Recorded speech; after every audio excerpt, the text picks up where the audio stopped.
गेल्या 3 वर्षांपासून नगरसेवक नाहीत, लोकशाहीत लोकप्रतिनिधी नाहीत, शहरात वाढल्या समस्यांचा डोंगर। बचपना से बुढ़ापा आ गया, लेकिन नायगाव की स्थिति जैसी है वैसी ही है। एक्झॅक्ट बिलकुल तुम्ही माझ्या अगदी सोबतच आहे आणि बघा खाली बघू शकतात, माझा कॅमेरा पर्सन तुम्हाला दाखवू शकतात। अण्णाभाऊ साठे चौक, डाबकी रोड इथला एकंदरीत सुरुवातच बघा अशी झालेली आहे। आपण शिरोड्याच्या मध्य भागात आहोत, भारतनगर इथे आपण आलेलो आहोत। सगळ्यात मोठा अकोल्यात जर मुद्दा येत असेल तो म्हणजे कचऱ्याचा। माझे दर्शक आता याच्यावर तुम्हीच विचार करा की कितपत हे योग्य आहे आणि कितपत नाही आहे। तेव्हा पहा अकोलेकरांच्या खऱ्या समस्या।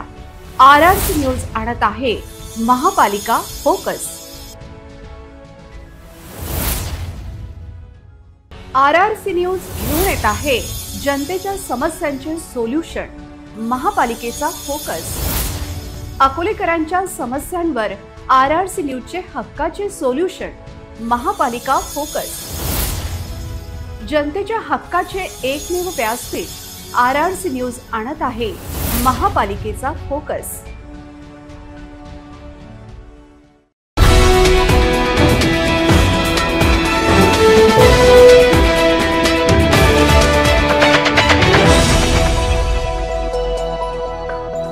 नमस्कार, मी नेहा। RRC नेटवर्कच्या लेटेस्ट बातमीपत्रात आपले स्वागत। अशा आहेत आजच्या हेडलाईन्स। हेडलाइन्स प्रस्तुत करता Marcus the readymade multibrand showroom. सर्वोत्तम quality, fresh stock, latest designs, reasonable rate. LRT college road, Raghuvanshi Mangal Karyalay के बाजू में, अकोला। 4 वर्षात दोनदा एकच रस्त्यावर खर्च, 11.5 कोटींच्या रस्त्याचे मात्र 3-13।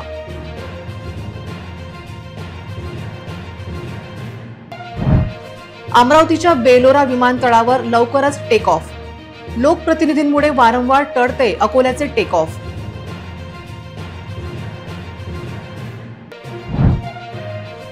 संतोष देशमुख हत्याकांडातील फोटो झाले व्हायरल, मंत्री धनंजय मुंडेंचा राजीनामा अकोल्यात संतप्त प्रतिक्रिया।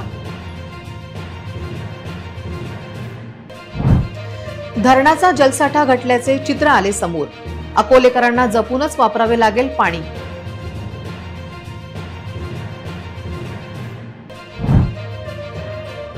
उन्हाळ्याच्या सुरुवातीलाच बर्निंग कार आली समोर, योग्य देखभाल दुरुस्तीची गरज केली जाते व्यक्त। आता सविस्तर बातम्या। एकाच रस्त्यावर 4 वर्षात दोनदा कोट्यावधीचा खर्च केल्यानंतर त्याला खड्डे पडल्याचे चित्र शहरानजीक आढळले आहे। या रस्त्यावरील खड्डे पाहता या रस्त्याच्या कामात झालेली अनियमितता ही दक्षता व गुणवत्ता नियंत्रण विभागाकडून तपासण्याची गरज व्यक्त केली जात आहे। शिवनी MIDC कुंभारी शाळा खदान या रस्त्याचे 4 वर्षात दोनदा टेंडर निघाले। पहिल्यांदा 3 वर्षात काम झाले, मग हेच काम सुमारे 8.5 कोटीत करण्यात आले। 4 वर्षात एकाच रस्त्यावर मिश्रित खडी वापरण्यात रस्त्याचे निकृष्ट काम करण्यात आल्याचे चित्र आहे। या सर्व प्रकारामुळे 11.5 कोटी खर्च झालेल्या या रस्त्यावर खड्डेच खड्डे असून रस्त्याचे 3-13 वाजले आहे, असा आरोप या भागातील नागरिकांनी लावला आहे।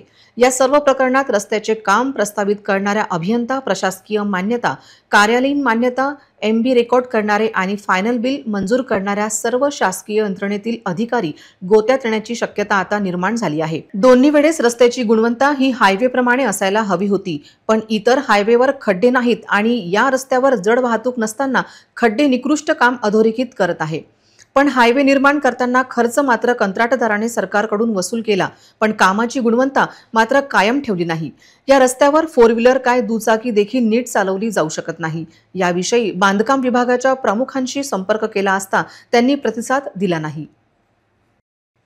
अमरावतीच्या बेलोरा विमानतळावरून अमरावतीकरांच्या टेक ऑफची प्रतीक्षा संपणार असल्याची बातमी आहे। एप्रिलमध्ये अमरावती ते मुंबई अशी विमानसेवा सुरू होणार असल्याची माहिती राज्यसभा सदस्य डॉक्टर अनिल बोर्डे यांनी दिली। खासदार अनिल बोर्डे यांनी विमानतळ प्राधिकरणाचे अधिकाऱ्यांसोबत बैठक घेत प्रगतीत असलेल्या विमानतळाच्या कामकाजाची पाहणी देखील केली। अमरावतीच्या बेलोरा विमानतळाचे काम पूर्ण झालेले आहे। धावपट्टी इमारत निर्माण यासह सुसज्ज विमानतळासाठी आवश्यक असलेल्या सर्व सुविधा या ठिकाणी विकसित करण्यात आलेल्या आहेत। त्या संपूर्ण कामकाजाचा आढावा डॉक्टर अनिल बोर्डे यांनी घेतला। यावेळी विमानतळाच्या श्रीमती चावला, भूषण जिरापुरे यांच्यासह अन्य अधिकारी उपस्थित होते। नागरी उड्डाण संचालनालयाकडे उड्डाण संदर्भातील आवश्यक असलेल्या परवानगीची प्रक्रिया अंतिम टप्प्यात आलेली आहे। मार्च महिन्याच्या अखेरच्या आठवड्यात ही प्रक्रिया पूर्ण होऊन एप्रिल महिन्यात बेलोरा विमानतळावरून प्रत्यक्षात उड्डाणाला सुरुवात होणार आहे। प्रथम अमरावती मुंबई 78 आसनी क्षमतेचे विमान बेलोरा विमानतळावरून टेक ऑफ करणार आहे। या फ्लाईटला ATR असे म्हणतात। त्यानंतर रात्रकालीन प्रवासाची सुविधा देखील विमानतळावर प्राधिकरणाकडून विकसित केली जाणार असल्याची माहिती सुद्धा डॉक्टर अनिल बोंडे यांनी दिली। अमरावती विमानतळाची जी प्रतीक्षा आहे ती निश्चितपणे लवकर संपणार आहे। माननीय मुख्यमंत्री देवेंद्रजी फडणवीस यांनी जाहीर केल्याप्रमाणे DGCAची परवानगीसाठी संपूर्णतः तयार असलेलं विमानतळ अमरावतीमध्ये तयार झालेलं आहे। DGCAची परवानगी आल्याबरोबर उडानचं अमरावती ते मुंबई हे विमान निश्चितपणे सुरू होईल। 78 सीट्स असलेलं विमान, त्याला ATR म्हणतात, ते अमरावतीकरांच्या सेवेमध्ये उपलब्ध होईल। आज मी पूर्ण पाहणी केली, आढावा घेतला आणि तंतोतंत सर्व गोष्टी DGCAच्या नियमाप्रमाणे पूर्ण करण्यात आलेल्या आहेत आणि त्यामुळे आता कोणतीही अडचण नाही आणि म्हणून माननीय मुख्यमंत्री मार्च किंवा एप्रिलमध्ये हे विमानतळ निश्चितपणे सुरू करतील। त्याचा पाठपुरावा सुरू आहे आणि त्यासाठीच आज सर्व अधिकाऱ्यांची बैठक घेतली। संतोष देशमुख हत्याकांडातील फोटो व्हायरल झाले त्यानंतर आज राज्याचे मंत्री धनंजय मुंडे यांनी राजीनामा दिला। या विषयावर अकोलेकरांनी संतप्त प्रतिक्रिया देत यापूर्वीचा मुंडेंचा राजीनामा अपेक्षित असल्याचे म्हटले आहे। आमच्या प्रतिनिधींनी घेतलेला हा आढावा। गेल्या 3 महिन्यापासून संतोष देशमुख हत्या प्रकरण हे अख्ख्या महाराष्ट्रात गाजतंय। सुदर्शन घुलेसह 6 ते 7 जणांनी संतोष देशमुख यांना मारहाण करत 9 डिसेंबरला त्यांची निर्घृणपणे हत्या केली। संतोष देशमुख यांना मारहाण करण्याचे काही फोटो आणि व्हिडिओ माध्यमात आलेच। हे फोटो संतोष देशमुख यांची किती अमानुषपणे हत्या करण्यात आली याचे जिवंत उदाहरण आहे। आपल्यासोबत काही जनता जुळलेली आहे, त्यांच्या प्रतिक्रिया आपण जाणून घेऊया। देशमुखांचे काही व्हिडिओ आता व्हायरल झालेले आहेत, त्यांची खूप अमानुषपणे हत्या करण्यात आली, त्याबद्दल आपल्या काय प्रतिक्रिया आहे? मॅम, दोषींना कठोर शिक्षा झाली पाहिजे आणि त्यांना फाशी झाली पाहिजे। आणि धनंजय मुंडेचा राजीनामा घेतला खूप लेट घेण्यात आलेला, हा नैतिकच्या आधारे त्यांनी आधीच दिला पाहिजे होता आणि आता ते नैतिकतेवर दिलाही नाही म्हणतात की मी मेडिकल इश्यूमुळे दिलाय, तर हा त्यांना कुठेतरी त्यांना वाटलं पाहिजे की आपण नैतिकतेवर हा राजीनामा दिला पाहिजे। तुम्हाला हा मेडिकल इश्यू फेक असू शकतो? ठीक आहे, 100% फेक आहे आणि त्यांचा दडपण आणून राजीनामा घेतलेला आहे, तर त्यांनी हा नैतिकतेच्या आधारे नाही दिलेला आहे। नैतिकच्या आधारे त्यांनी दिला असता त्यांनी आधीच दिला असता। नाही, जे काही त्यांच्याबद्दल वाईट घडलेलं आहे मॅडम, त्याच्याबद्दल शासनानं पूर्ण त्याची चौकशी करून जे त्यांना न्याय द्यायचे त्यांना द्यायलाच पाहिजे मॅडम त्यांना। कारण की हे जे झालेलं नाही हे समाजावरले म्हणजे असं वेगळंच कार्यक्रम झालेला आहे, हे असं होऊ नये। कारण की आज त्यांच्याबरोबर न्याय नाही झाला तर उद्या चलून अजून कोणासोबत पण असं होऊ शकते। त्याच्यामुळे शासनानं जे काही आहे गव्हर्नमेंटने याच्यावर सगळं हे करून चांगलं करायला पाहिजे। आणि धनंजय मुंडेंनी जो राजीनामा दिला आहे हे तुम्हाला वाटतं का आधी यांना द्यायला पाहिजे होता आणि त्यांनी काहीतरी मेडिकल इश्यू त्यांनी क्रिएट केलेला आहे, तर हे फेक वाटतं तुम्हाला की त्यांनी आधीच राजीनामा द्यायला पाहिजे? नाही मॅडम, हे तर सगळ्यांनाच माहिती आहे। आता जे काही चालू आहे, आता हे सगळं काहीतरी आपल्या बाजू लपवण्यासाठी जे काही चालू आहे हे तर होणारच आहे, पण हे सगळ्यांना पण माहिती आहे की हे प्रकरण कोणापासून चालू झालेलं आहे काय नाही, तर त्यांनी आधी पण द्यायला पाहिजे होतं आमच्या हिशोबाने तर मॅडम। संतोष देशमुख यांचे काही व्हिडिओ आता व्हायरल झालेले आहेत, तर याबद्दल आपल्याला काय वाटतं? खूप निर्घृणपणे त्यांची हत्या करण्यात आली। मैडम, मैंने वीडियोस अभी लेटेस्ट जो वीडियोस है वो तो नहीं देखा है, लेकिन न्याय मिलना चाहिए संतोष देशमुख जी को। आपको ऐसा लगता है कि धनंजय मुंडे ने बहुत देर लगा दी राजीनामा देने में? हाँ, देर तो कर दिया उन्होंने। एक्चुअल प्रामाणिकपना उनका ये था, उन्होंने पहले दे देना चाहिए। आज मतलब आज अधिवेशन चालू हुआ और एक दिन पहले हाँ उन्होंने ये दिया, उन्होंने पहले एक्चुअल दे देना चाहिए था। आपको लगता है कि उन्होंने जो राजीनामा दिया है उनसे कुछ उसका फायदा होगा? अब ये देखिए, कब से अब इंक्वायरी बैठेंगी, इंक्वायरी बैठने के बाद में अब ये देखिए अब ये क्या सिस्टम है, अब उनको क्लीन चिट मिलती है कि क्या मिलती है, वो आने वाला भविष्य बताएगा क्या है क्या नहीं। उनको न्याय मिलना चाहिए और ये जितना भी सिस्टम है इंडिया का, ये बोलो महाराष्ट्र का, टोटली करप्ट है। इनसे न्याय की अपेक्षा करना गलत है। आज हर चीज संविधान के हिसाब से नहीं चल रही, हर एक जन अपने अपने हिसाब से काम कर रहा है, हर एक जन को अपना अपना फायदा दिख रहा है। आवाम की किसी को कुछ लेना देना नहीं है, जात पात का किसी को कुछ लेना देना नहीं है, खाली राजकारण के लिए अपना वापर होता है। और ये भी जो है अभी जो प्रकरण अभी उछल रहा है, ये कुछ दिनों के बाद में शांत हो जाएगा। मुंडे का राजीनामा बोलेंगे तो अकेला मुंडे थोड़ी ऐसा है, पूरे 288 जो आमदार है या जो विरोधी है सत्ताधारी है उसमें हर एक का क्रिमिनल रिकॉर्ड है। थोड़ा सा लेट ही हो गया जो इस्तीफा देना, और एक्चुअल न्याय प्रक्रिया चालू है उसमें होने को ना जल्दी से जल्दी। धनंजय मुंडे ने अभी जो राजीनामा दिया है उसके बारे में आपकी क्या राय है? मैं उसके बारे में अपनी क्या, वो उनका लुकोट था लोगों का कि जिन्होंने मांग किए, हमने तो मांग की ही नहीं थे। अब वो जो लोगों ने किए उन्होंने इस्तीफा दिए, अब देखना क्या आगे क्या होतं। हत्याचा क्रूरपणाने अमानुषपणे हत्या केलेली आहे, त्यांची हत्या ज्यांनी केलेली आहे त्यांना फाशी सजा झाली, शिक्षा झाली पाहिजे। अत्यंत क्रूर पद्धतीने 4-4, 5-5 लोकांनी मिळून एका माणसाला मारलेलं आहे, त्यांना फाशी सजा झाली पाहिजे। बरोबर। आणि आता जे धनंजय मुंडेंनी राजीनामा दिलेला आहे हे योग्य आहे का? त्यांना राजीनामा द्यायला वेळ झाला असं तुम्हाला वाटत नाही का? नाही, आता जे त्यातले आरोपी आहेत त्यांना जर त्यांचा पाठबळ मिळत असेल तर राजीनामा द्यायलाच पाहिजे ना। पण या राजीनाम्याला पुष्कळ वेळ झाला, कारण की संतोष देशमुख यांच्या हत्येला जेमतेम 3 महिने उलटून गेले आहेत। आज जिथपर्यंत मीडियाद्वारे प्रेशर तयार होणार नाही तिथपर्यंत राजीनामा द्यायला तयार होणार नाही। आज तुम्ही लोकांनी, मीडियावाल्यांनी ते प्रेशर तसं निर्माण केलं, त्यामुळे ते त्यांना राजीनामा देणं भाग पडलं। आता ते त्यांच्यावर जे अत्याचार झाले, ज्यांच्यावर हत्या करण्यात आली त्याबद्दल तर सर्वांना शोकांतिकाच आहे। त्यांच्या आरोपींना माझ्या मते सर्वांना जे त्याचे आरोपी आहेत त्यांना फाशी मिळाली पाहिजे। हे महाराष्ट्र गव्हर्नमेंटने आणि केंद्र सरकारने हे लक्ष देऊन त्यांना फाशी शिक्षा दिली पाहिजे, हेच माझं मत आहे। धनंजय मुंडेंनी राजीनामा द्यायला थोडा वेळ केला का? आता ते आरोपी त्यांना आढळले असतील म्हणून त्यांनी राजीनामा दिला। आतापर्यंत त्याचं काही आलेलं नाही आहे पुरावा, जर ते असतील तर त्यांनी दिला तर योग्य केला। आणि वाटतं तुम्हाला की संतोष देशमुखांना न्याय मिळायला कुठेतरी वेळ झालाय? आता आपण भारतात राहतो, असे भरपूर प्रकरण आहे की त्यात न्याय मिळायला वेळच होते। जसं आता संतोष देशमुखचं प्रकरण चालू आहे, तसंच सोमनाथ सूर्यवंशीचं परभणीचं प्रकरण आहे, त्यात पण आपल्या भरपूर वेळ झालेला आहे। तर भारतात वेळ चालूच राहते, वेळ होणे ही भारताची परंपराच आहे। हा जो संतोष देशमुखचा जो न्याय मिळायला वेळ झाला म्हणजे हा खूप अगोदर व्हायला पाहिजे होता। कारण अशा मी पण एक सरपंच आहे आणि अशा चुकीचं जो त्याच्यावर अन्याय झाला आणि हा एवढा लवकर घ्यायला पाहिजे होता की त्यांना त्या आरोपीला फाशी व्हायला पाहिजे। हो। आणि धनंजय मुंडेंनी जो राजीनामा दिलाय याला राजीनामा द्यायला वेळ झालाय।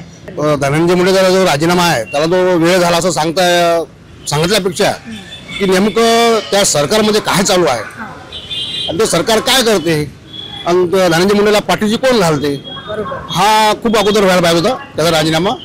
आणि तो जो काल तो राजीनामा त्याने दिला हा अगोदर पाहिजे होता, त्याच्या अगोदर त्याचा निकाल लागायला पाहिजे होता आणि त्यांना कडक सजा व्हायला पाहिजे, फाशी व्हायला पाहिजे त्यांना। संतोष देशमुख यांचे काही व्हिडिओ आणि फोटो सध्या सोशल मीडियाद्वारे खूप व्हायरल झालेले आहेत, त्याबद्दल तुम्हाला काय वाटतं? याबद्दल काय आता ते सरकार सर्व हे जे आतापर्यंत दाबले ते हे जे आज सरकार आहे या सरकारने या प्रकरणाला दाबलेलं आहे। असं वाटतं तुम्हाला की धनंजय मुंडेंनी या आधीच राजीनामा द्यायला पाहिजे होता? ते केव्हाच द्यायला पाहिजे होतं ना, कारण की अगोदर आपण पाहतो याच्या अगोदरच्या सरकारमध्ये अजितदादा असो किंवा आर पाटील असो यांनी हे केले राजीनामे दिलेले आहेत, मग हे का यांना यांचं पाठबळ आहे। आणि वाटतं तुम्हाला असं की धनंजय मुंडेंनी राजीनामा देणं हे योग्य आहे का? त्याचा काही उपयोग होईल का या प्रकरणामध्ये? तसा उपयोग तर काहीच होणार नाही राजीनामा दिल्यावर, कारण की ते सरकार त्यांचंच आहे। सरकारला त्यांचं असल्यामुळे काही फायदा नाही, राजीनामाही दिला आणि त्यांना निलंबित केलं तर काही फायदा होणार नाही। मस्साजोगचे सरपंच संतोष देशमुख या सगळ्या प्रकरणाचा RRCच्या माध्यमातून आम्ही आढावा घेतलेला आहे। सगळ्या जनतेचं मत असं येतंय की सरकारही त्यांची, पक्षही त्यांचा, खुर्चीही त्यांचीच, राजीनामा देणे किंवा घेणे हे फेक नरेटिव्ह आहेत। बघूया आणखी आता कितपत मस्साजोगचे सरपंच यांना न्याय मिळतो आणि त्यांच्या कुटुंबांना न्याय मिळतो। मी नेहा पाटील, कॅमेरा पर्सन पवन हिगडे सोबत, RRC न्यूज, अकोला। शहराच्या पाणी पुरवठ्याचा मुख्य स्रोत असलेल्या महान धरणातील पाणी पुरवठा 42% एवढा राहिला आहे। उन्हाळ्यात तापमान वाढल्याने बाष्पीभवनामुळे हा साठा आणखी घटण्याची शक्यता असून महापालिका प्रशासनाने नागरिकांना पाणी जपून वापरण्याचे आवाहन केले आहे। महान धरणात पावसाळ्यात 98% पाणी साठा होता, मात्र हिवाळ्यानंतर सिंचनासाठी पाणी वापर वाढल्याने आणि उष्णतेच्या प्रभावामुळे जलसाठ्यात सतत घट होत असल्यामुळे नागरिकांनी पाण्याचा सांभाळून वापर करणे गरजेचे आहे। शहरातील पाणी पुरवठ्यावर त्याचा परिणाम होणार नाही याकडे नागरिकांनी लक्ष देणे गरजेचे असल्याचे महापालिकेच्या पाणी पुरवठा विभागाने म्हटले आहे। सध्या अकोला शहरात 2 दिवसाआड पाणी पुरवठा केला जात आहे, मात्र जलसाठ्याचा विचार करता भविष्यात आणखी कठोर निर्बंध लागू शकतात। शहरातील नागरिकांनी स्वयंस्फूर्तीने पाणी बचतीसाठी पुढाकार घेणे गरजेचे आहे। अन्यथा उन्हाळ्यात पाणी टंचाई गंभीर स्वरूप धारण करू शकते। पाणी साठा जपण्यासाठी महापालिकेने प्रभावी उपाययोजना करण्याची गरज असून नागरिकांचे सहकार्य ही तितकेच महत्त्वाचे ठरणार आहे। दरम्यान कारला आग लागल्याच्या दररोज वेगवेगळ्या भागात घटना घडत आहेत। रविवारी अकोट तालुक्यात बसने पेट घेतल्याने बस जळून खाक झाल्याची घटना घडली। आजच्या कारमधून प्रवास करणाऱ्यांचा जीव वाचला आहे। या घटनेत कार जळून खाक झाली। सर्व्हिसिंग पूर्ण करून चाचणी घेत असताना अकोल्यातील बारलिंगा गावाजवळ एका कारने अचानक पेट घेतल्याची घटना सोमवारी दुपारी घडली। अकोला मुंबई महामार्गावरील असलेल्या एका नामांकित कंपनीच्या शोरूममध्ये कारची सर्व्हिसिंग पूर्ण झाल्यानंतर गाडी मालकाने गाडीत बसून ट्रॅव्हलकरिता ही गाडी नेली असता गाडीने अचानक पेट घेतला। सुदैवाने प्रसंगावधान राखीत गाडीतील सर्वजण खाली उतरले आणि गाडीने अचानक पेट घेतला। आग आटोक्यात आणण्यासाठी अग्निशमन विभागाने शर्थीचे प्रयत्न केले, मात्र या आगीत ही कार संपूर्ण जळून खाक झाली आहे, तर गाडी मालकाचे मोठे आर्थिक नुकसान झाले आहे। ही आग नेमकी कशामुळे लागली याचे कारण अद्यापही समजू शकले नाही, पण कारची वेळेवर सर्व्हिसिंग करणे आवश्यक आहे। तर सर्व्हिसिंग वेळी तुमच्या कारमध्ये काही समस्या असल्यास तो दुरुस्त करून घेण्याची गरज व्यक्त केली जात आहे। इतरही घडामोडींचा आपण आढावा घेणार आहोत, मात्र छोट्याशा विश्रांतीनंतर। RRC न्यूज घेऊन येत आहे जनतेच्या समस्यांचे सोल्युशन, महापालिकेचा फोकस।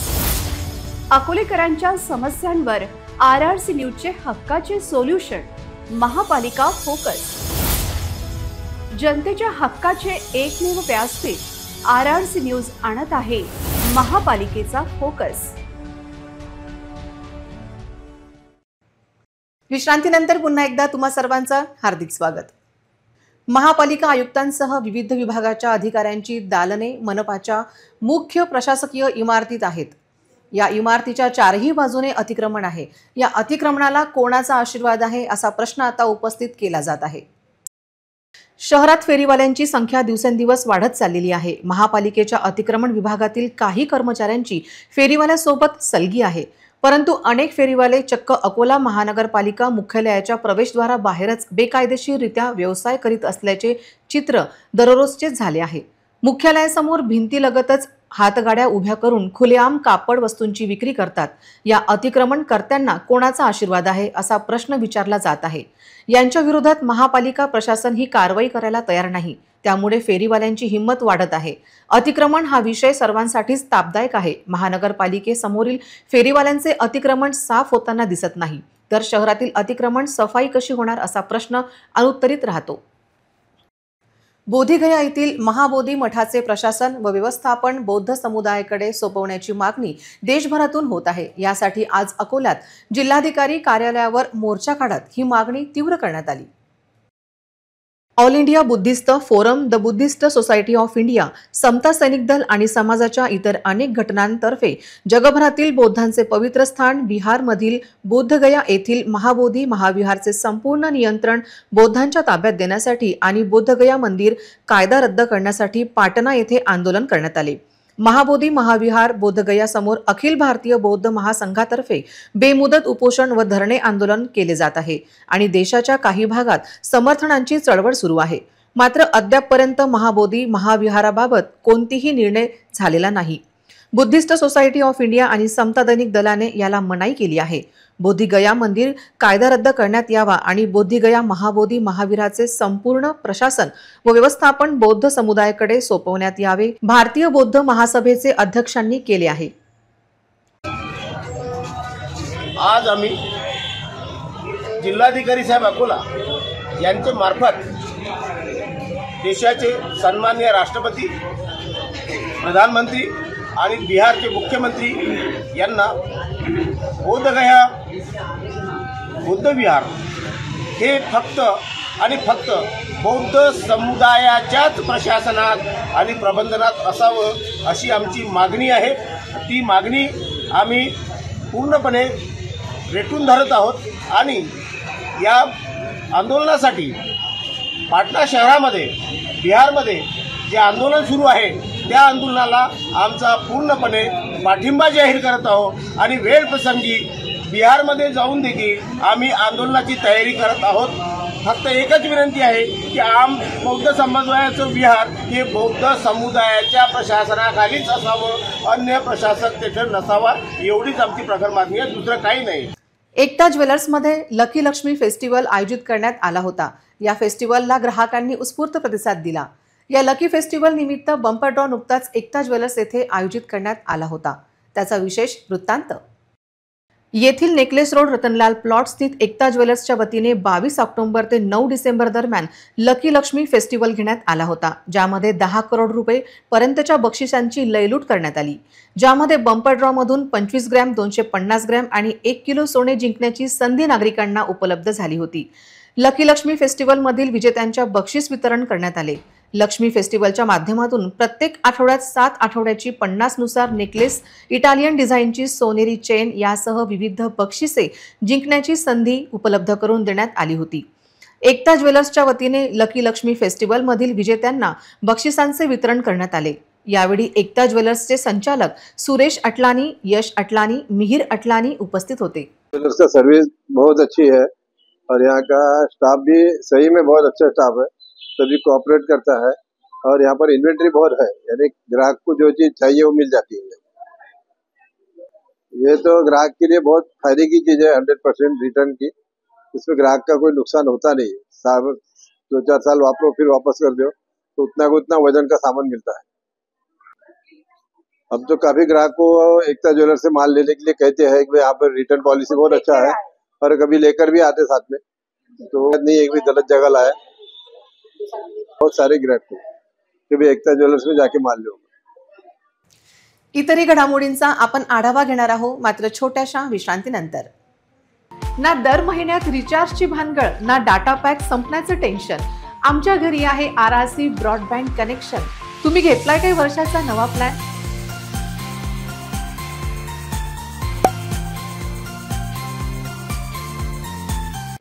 विश्रांतीनंतर पुन्हा एकदा तुम्हा सर्वांचं हार्दिक स्वागत।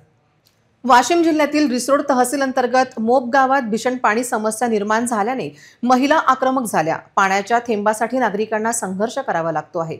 उन्हाळ्याच्या सुरुवातीला घागर मोर्चा काढून समस्या समोर आणली आहे। वाशिम जिल्ह्यातील रिसोड तहसील अंतर्गत मोप गावात भीषण पाणी समस्या आहे। गावात तातडीने पाणी पुरवठा करण्यात यावा यासाठी गावातील महिलांनी रिसोड पंचायत समितीवर हातात रिकाम्या कळशा घेऊन पोहोचल्या। महिला आक्रमक झाल्यामुळे पंचायत समितीत उपस्थित कर्मचाऱ्यांची पाचारण धारण झाली। महिलांना काय उत्तर द्यावे हा प्रश्न पडला होता। या भागात पाणी समस्या निर्माण झाली आहे, त्यातून त्वरित मार्ग काढून नागरिकांना दिलासा द्या अशी मागणी मोठ्या प्रमाणात केली जात आहे। पाणी समस्या दूर करण्याची नागरिकांची सतत मागणी आहे, परंतु प्रशासन लक्ष द्यायला तयार नाही। त्यामुळे नागरिकांमध्ये संताप व्यक्त केला जात आहे।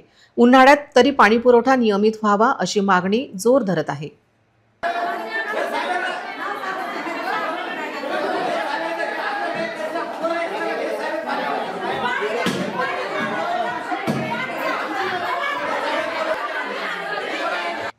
उन्हाळ्याच्या दिवसात विजेचा वापर मोठ्या प्रमाणात वाढतो। वीज बचतीसाठी सरकार आणि वीज विभाग विविध उपाययोजना राबवतात, तसेच नागरिकांनाही सतत जागरूक केले जाते। मात्र शहरातील वीज बचती मनपाचे संबंधित अधिकारी आणि कर्मचारी निष्क्रिय असल्याचे स्पष्ट दिसून येते। अकोला शहरातील अकोला वाशिम रोड, फतेह चौक ते टावर चौक इतकेच तर मुख्य आणि अंतर्गत मार्गावरून दिवसाही पथदिवे सुरू असल्याचे चित्र दिसून येत आहे। अकोला वाशिम मार्गासह शहरातील अनेक ठिकाणी दिवसा स्ट्रीट लाईट्स सुरू असतात, त्यामुळे नागरिकांमध्ये तीव्र नाराजी व्यक्त केली जात आहे। वीज विभागाचे कर्मचारी रोजच या मार्गावरून प्रवास करतात, मात्र तरीही या अपव्ययाकडे दुर्लक्ष केले जात आहे। ग्रामीण आणि शहरी भागात वीज कपात करून वीज बचत करण्याचा प्रयत्न केला जातो। गरजेच्या वेळी नागरिकांना वीज मिळत नाही, मात्र दुसरीकडे दिवसा पथदिवे सुरू असल्याने नागरिक संतप्त झाले आहेत। शहरातील अनेक रस्त्यावर रात्री देखील पथदिवे नसल्याची नागरिकांची ओरड कायम आहे। समाजवादी पार्टीचे आमदार अबू आझमी यांनी औरंगजेबाबद्दल केलेल्या वक्तव्यावरून राजकीय वादंग वाढला आहे। अमरावतीचे माजी खासदार नवनीत राणा यांनी आज अबू आझमी यांच्या वक्तव्याचा निषेध करत त्यांच्यावर देशद्रोहाचा गुन्हा दाखल करण्याची मागणी केली। समाजवादी पार्टीचे आमदार अबू आझमी यांनी हे विधान केल्यानंतर राजकीय वादंग अधिकच वाढला आहे। अमरावतीचे माजी खासदार नवनीत राणा यांनीही आज अबू आझमी यांच्या विधानाचा तीव्र निषेध केला। त्यांनी अबू आझमी यांच्यावर देशद्रोहाचा गुन्हा दाखल करून त्यांना अटक करण्याची मागणी केली। या विषयावर माजी खासदार नवनीत राणा यांनी तीव्र आगडपाखड केली असून सरकारने त्वरित कारवाई करावी अशी मागणी केली आहे। काल एक आमदारांनी एक स्टेटमेंट दिला की औरंगजेबनी जे प्रशासन चालवलं जे राजा म्हणून काम केलं ते खूप चांगलं काम केलं.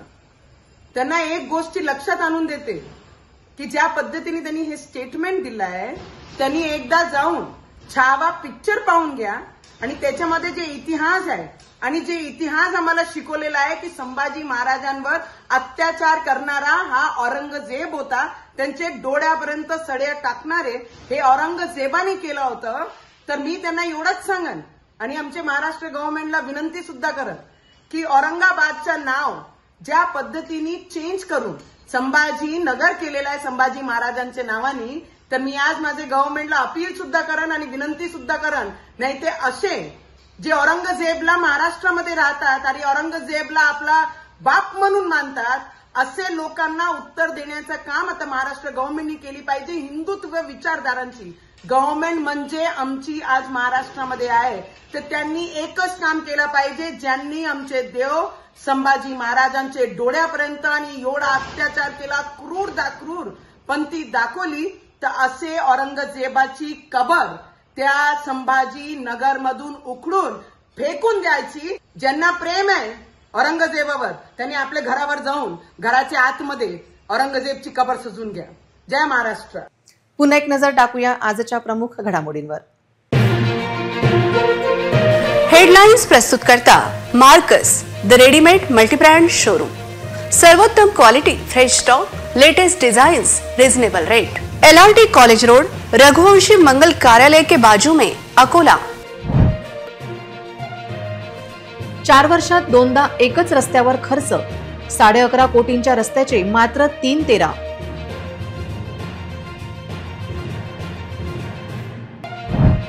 अमरावतीच्या बेलोरा विमानतळावर लवकरच टेक ऑफ. लोकप्रतिनिधींमुळे वारंवार टळते अकोल्याचे टेक ऑफ.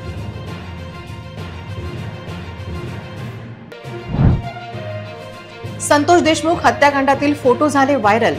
मंत्री धनंजय मुंडेंचा राजीनामा अकोल्यात संतप्त प्रतिक्रिया.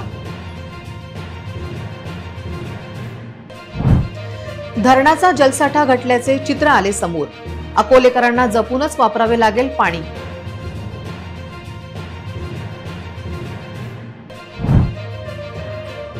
उन्हाळ्याच्या सुरुवातीलाच बर्निंग कार आली समोर. योग्य देखभाल दुरुस्तीची गरज केली जाते व्यक्त. बातम्यांसाठी तुम्ही पाहत रहा RRC न्यूज. 2.25 लाख दर्शकांनी RRC डिजिटल अकोला हे यूट्यूब चॅनल सबस्क्राईब केले आहे, तेव्हा तुम्ही कसली वाट पाहत आहात? तुम्ही पण सबस्क्राईब करा आणि बेल आयकॉन क्लिक करत RRCच्या बातम्या निरंतर पहा. पुन्हा भेटूया लेटेस्ट बातम्यांसह नवीन बातमीपत्रात. तोवर नमस्कार.